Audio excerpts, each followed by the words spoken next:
Welcome. My name is Tony Shawcross. This is a presentation on the topic of projection in psychedelic assisted therapy. Some members of the Colorado Psychedelic Practitioners Cohort, formerly called the Colorado Psychedelic Facilitators Cohort, will be watching this as part of their preparation for doing psychedelic assisted therapy. The Colorado Psychedelic Practitioners Cohort is a peer-led group of over 500 psychedelic therapists, facilitators, guides, aspiring psychedelic professionals who are committed to optimizing and maximizing the mental health benefits of the psychedelic medicines, plant medicines that were legalized in Colorado. Proposition 122 2 years ago, back in 2022. Proposition 122 legalized psilocybin, DMT, ibogaine, and mescaline, which joined THC, which was marijuana, which was already being used in psychedelic assisted therapy, ketamine, which is also used in psychedelic assisted therapy. So we're going to be talking about a broad range of psychedelic assisted therapy and psychedelic facilitation and some of the pitfalls of projection that apply to all of these forms of psychedelic facilitation. So welcome, and we may have a peer-led discussion at the end. We will have some exercises for people to try on at the end. I'm going to begin with a couple of quotes. "We don't see the world as it is, we see it as we are." It's from Anais Nin. And from Dick Schwartz, "How we think about and relate to the inhabitants of our inner mind translates directly into how we think about and relate to the people we encounter." That's from his book, No Bad Parts, the developer of internal family systems. And I do want to also say, when we're talking about psychedelic facilitation, psychedelic assisted therapy, we might be talking about very distinct, broad things. Some people have only had one experience with, a trip sitter, and that's what they think of. But, there's kind of a whole spectrum from trip sitting, which is usually like high dose one-on-one sessions where it's really just about the relationship between a participant and the medicine itself. There's no real like talk therapy usually that's happening. Although there are trainings like the Zendo project that train you in how to best support people when they come up against challenging situations as a trip sitter. Then there's ceremonial, which is usually one or two guides or shamans leading a group, taking full responsibility for a set and setting, usually again like high dose. And then shamans can be very directive, or they can be very passive, and again just kind of honoring that relationship between participants and the medicine. And there's group clinical facilitation, which again can be a range of how directive it is. Usually, again, pretty high dose. Individual clinical facilitation, where it's more like one-on-one or even two therapists on one participant. And then there's like psycholytic therapy, which are usually more like low dose, more kind of talk therapy happening, where people are actually processing, and it's not just about intention setting and integration. It's actually like using the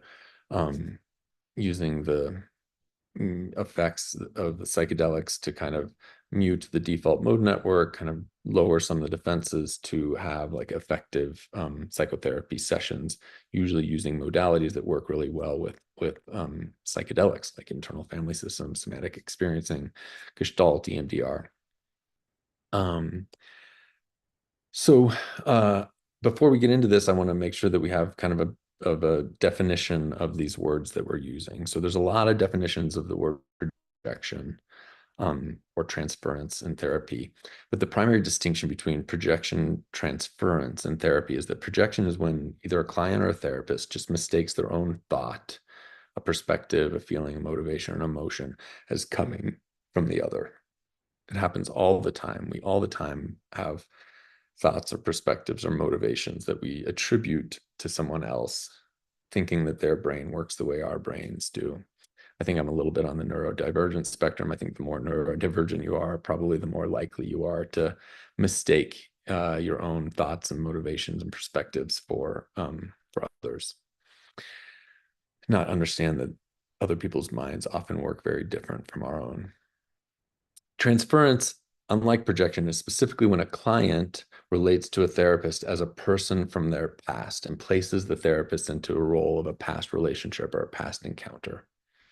Then there's also countertransference, which is when a therapist relates to a client as a person from their past and places the client into this role of a past relationship or encounter. So it's just important to understand these words. For the most part, we're going to be talking specifically about projection, which is just a broad catch-all for any time that you're mistaking your own thought as coming from another.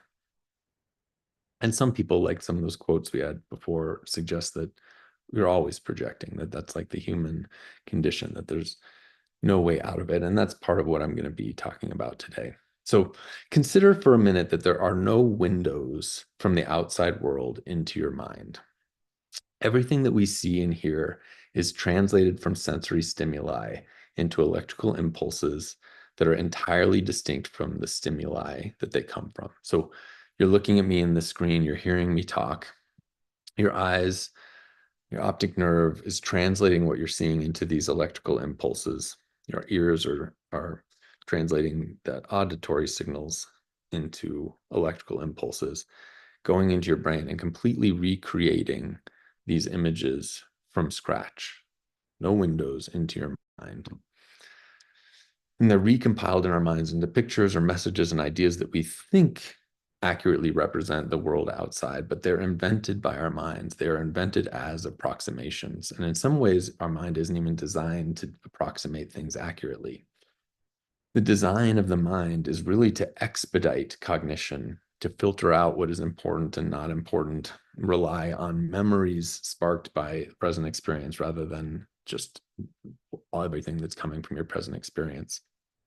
There have been brain scans that show that when you're concentrating even on something visual, only a small percentage of the brain activity is happening in the visual cortex. A lot of it is coming from memory. So I have a 4-year-old son, and the first time that he saw like a bug crawling across concrete, he stared at it for a long time, and he understood it, or kind of grokked it and comprehended this bug in a way that literally he will never understand it again, unless maybe he does psychedelics as an adult. But our waking experience is really circumvented by a mind that is designed to categorize and compare and relate the present through past memories and filter everything through past memories and past categories. Yeah, so never again will he just like really just stare at a bug crawling across the ground for the first time, like comprehending that there is this living thing that does this in this way. It's always going to be relating to past experiences of other things moving or other animals and insects and that time when he got bit, whatever. Yeah, that's what our mind is designed to do, to quickly categorize, to keep us safe, not to accurately represent the world outside. And this topic of how much we're projecting versus perceiving has been explored for millennia, for as long as humans have been pondering things. Descartes has this very famous quote, "I think, therefore I am." And when you read the full publication that comes from, it's really just him exploring how that statement, "I think, therefore I am," there's something here thinking. He was saying that's really the only thing he could be certain of. It's the only truth he could really find. He poked holes in doubt in literally everything he could experience. He thinks of, how he thought dreams were real, or how he saw things in the desert that weren't real, and optical illusions of different types. And he says, yeah, anything beyond knowing that there's something here thinking is conjecture. It's not really something we can be fully certain of. And Einstein has this amazing quote, which I find so like humbling. I'm going to read it out loud. Please read the words as I'm reading it. Concepts, which he means all understanding of the world, all understanding of the universe, all concepts are free creations of the human mind. And they are not, however it may seem, uniquely determined by the external world. He's just saying all of our understanding of the world is distinct from the world, the universe. In our endeavor to understand reality, we are like a man trying to understand the mechanism of a closed watch. He sees the face and the moving hands, even hears its ticking, but he has no way of opening the case. If he's ingenious, he may form some picture of a mechanism which could be responsible for all the things he observes, but he may never be quite sure his picture is the only one which could explain the observations. He will never be able to compare his picture with the real mechanism, and he cannot even imagine the possibility or the meaning of such a comparison. Yeah, this is someone who had enormous intelligence and incredible diligence to try and understand how the universe works. And it's such just like a wise place for him to have gotten to just say, like, we don't know anything. Like E equals MC squared is not how the world works. It's different. It's an important, like piece of understanding, but it's still very distinct from the world. So the danger of certainty. So a therapist can never really be 100% certain that their understanding of a client is not a projection of their own psyche and their own subconscious mind. Also, therapy clients are incredibly suggestible, especially on psychedelics. So even if an interpretation was maybe, 50% perception and 50% projection, a client is prone to believe that it's 100% perception. They're so suggestible, which is true in normal therapy, but far more true in psychedelic assisted therapy. And then second, the less that you are analyzing and explaining things to your client, the more you can be empowering them to analyze and interpret things themselves. It's especially important for newer therapists, but no matter how seasoned you are, I'm here to argue that it's best to avoid analysis, minimize suggesting your interpretations, and focus on empowering your clients to notice, interpret, remember, make connections on their own. I'm going to talk a little bit about Brad Blanton. Dr. Brad Blanton was, I had no interest in psychotherapy really, besides my own mother. He was the first psychologist that kind of taught me about this work as I filmed some of his retreats and shops. I was so impressed with his ability to see blind spots and to analyze and interpret and see connections that I just couldn't see. And I was so grateful for some of the insights he gave me that when I was later trained by him to lead workshops, I really thought that was also my job. And I spent so much time in my head just analyzing and like thinking hard to try and draw conclusions and like enlighten clients about something some blind spot they might not be seeing, some way that they're sabotaging themselves, some way that they aren't connecting, a manifestation of repeating struggles in their life, that sort of thing. I didn't see how I was driven, not really by my desire to just serve clients and their happiness, but by a desire to be impressive like Brad was.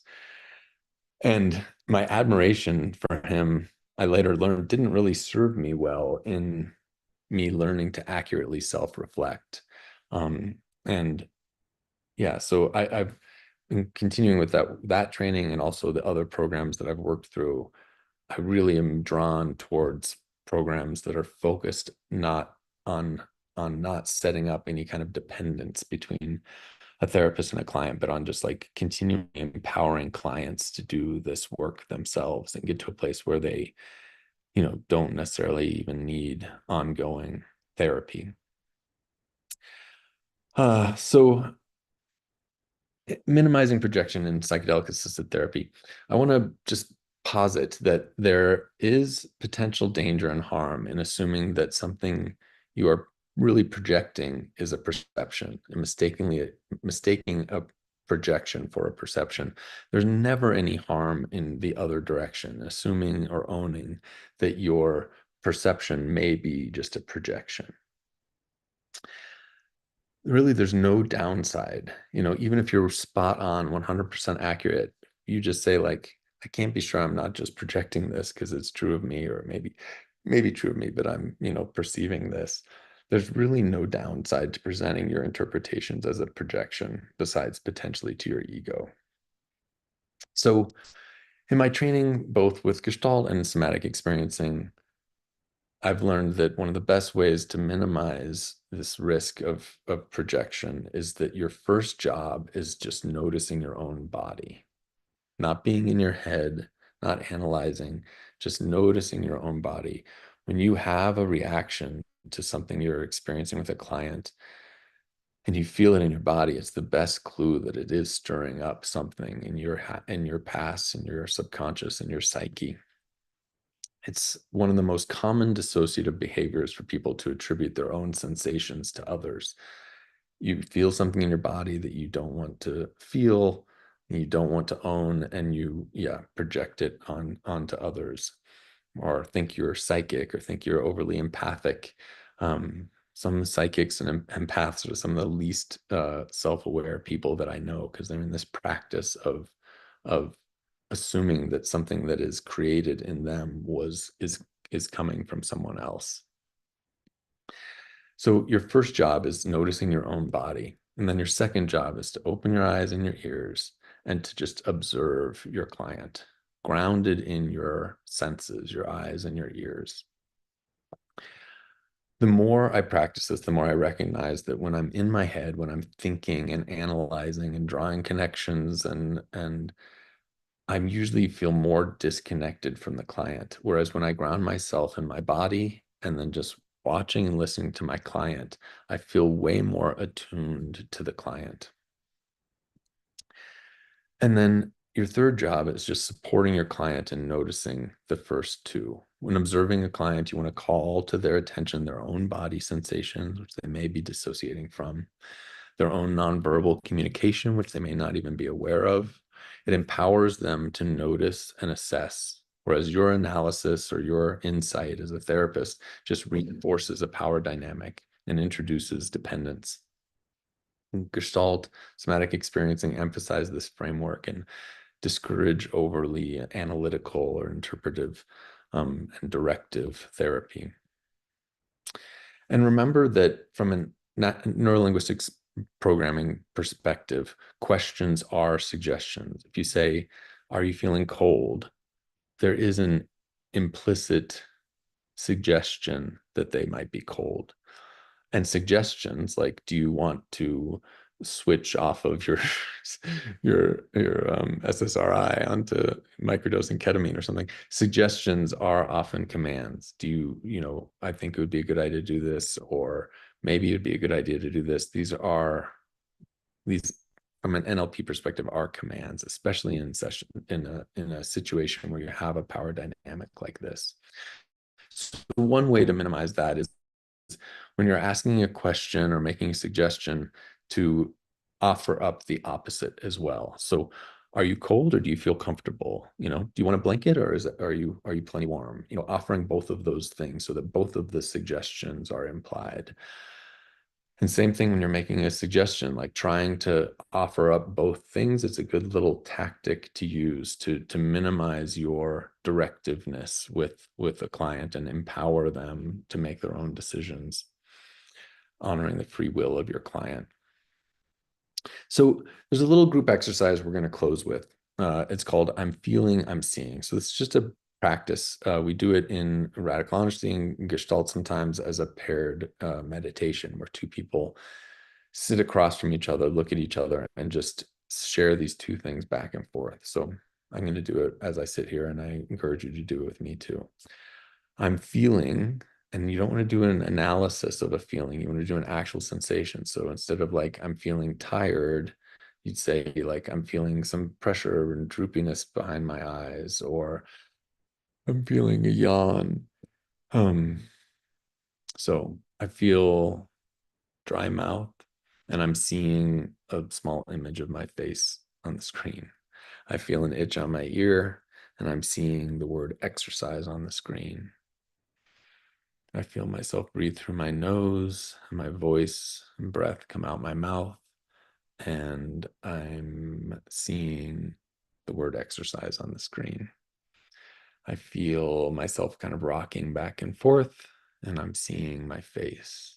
So try and do this a little bit, either with someone that you're sitting with, or right now to the screen to me. I'm going to give you just a few moments See how it feels to shift from this way that we almost always are, which is in our minds, to being grounded in our sensations and our senses.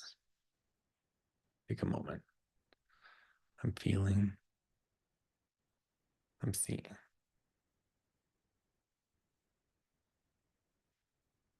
I'm feeling, I'm seeing.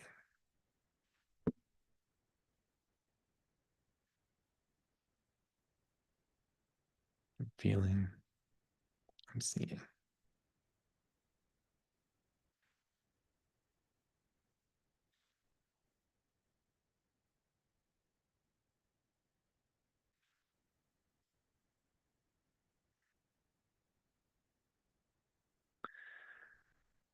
I encourage you to do that more and more. For me, the first time I did an exercise like this was the first time I actually felt I didn't have a meditation practice. It was really the first time I felt my mind really quiet and realized the benefits of getting out of my head and into my body and senses. So I'm going to close after that with this quote from Charles Eisenstein and kind of a larger concept that really was introduced to me by internal family systems, but spoke to an idea that I think has always been there in me, which is there are so many wars and crusades, so many calls to overcome an enemy by force. So it is that the inner devastation of the Western psyche has come to match identically the outer devastation the Western psyche has wreaked upon the planet. So, yeah, I mean, this is a quote actually from No Bad Parts and Dick Schwartz quoting Charles Eisenstein and talking about how we have these shadows, we have these parts of our psyche, we have these exiled parts that are adaptations that our 3, 4, 5, 6, 7, 8-year-old brain made to cope with and respond to and protect ourselves from some kind of pain or trauma that we endured. And then most of us go through so much of our lives avoiding that piece or trying to use like discipline or shame or avoidance to kind of suppress those parts. And we often then also like project them on other people and push those people away. And, there is this alternative model of accepting and supporting and understanding these parts. And when we do that, we not only have less risk of harming and misleading clients in our work in psychedelic assisted therapy or psychedelic facilitation, we also shift to a more accepting and supportive approach to our society, our community, our universe. So this idea, I think, is super useful in therapy and facilitation, but in my experience, it has some benefits that reach way beyond that. So we're going to now have the video will end, but we're going to have a little group discussion with members of the Colorado Psychedelic Practitioners Cohort, talk about these concepts. And I encourage you to check out some of our events at meetup.com/psychedelics. Please follow us on Instagram. We'll have some links to some of these things here in the video. But thank you for joining us for projection in psychedelic assisted therapy. My name is Tony Shawcross, and this is a presentation of the Colorado Psychedelic Practitioners Cohort. Thank you.